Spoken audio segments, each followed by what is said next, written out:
2 700 000, c'est le nombre de PME comptabilisées en France. Entre elles et les grands groupes français, les relations s'avèrent complexes.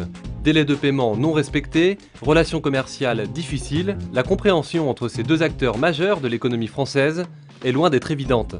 Vous avez les grands groupes qui se réfugient derrière le rapport de force qu'elles créent naturellement avec le volume d'affaires qu'elles vous concèdent et la complexité de leur organisation pour se battre hors du ring de façon peu scrupuleuse et peu éthique. S'il n'y a pas une vraie entente, une vraie collaboration entre ces deux grosses masses de l'économie française, on va vraiment dans le mur.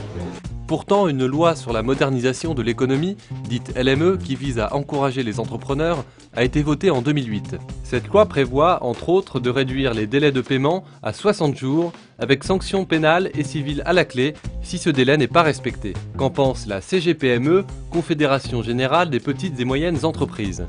Qu'est-ce que vous voulez que fasse une entreprise face à un grand groupe quand elle n'est pas payée, à aller la signer pour avoir une sanction civile ou une sanction pénale? Elle ne peut pas, parce que sinon elle est blacklistée. Donc par conséquent, la seule chose qu'elle puisse faire, c'est éventuellement saisir la médiation interentreprise, c'est-à-dire que contractuellement, les modalités qui sont faites par tel ou tel groupe sont,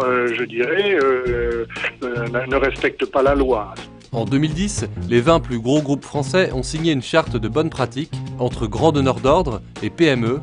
Objectif, assurer une équité financière vis-à-vis des PME, mais aussi renforcer leur collaboration avec les grands comptes. 213 grands groupes qui ont signé une charte, ça veut vraiment dire quelque chose aujourd'hui. On fait évidemment un suivi sur la mise en œuvre, et on sent que progressivement les états d'esprit sont en train de changer. On espère que ça va aussi se ressentir sur le terrain au quotidien. Aujourd'hui, cette charte mise en place par la CDAF, Compagnie des dirigeants et acheteurs de France, compte pas moins de 213 signatures. Alors est-ce une réelle main tendue vers les PME ou une simple signature sans grande valeur? Cette charte en tout cas est signée, c'est une première étape. Respecter, c'est un grand mot. Un grand mot pourquoi? Parce qu'on ne peut pas s'attendre à ce que soudainement, par un coup de baguette magique, le fait qu'un président signe une charte fasse que l'ensemble de ses équipes la respectent, la comprennent et la déploient. Évidemment, je ne serais même pas crédible si je disais qu'aujourd'hui, tous les acheteurs de ces 213 grands groupes respectent les 10 commandements de cette charte. Résultat, les PME s'alarment mais ne sont pas pessimistes pour autant.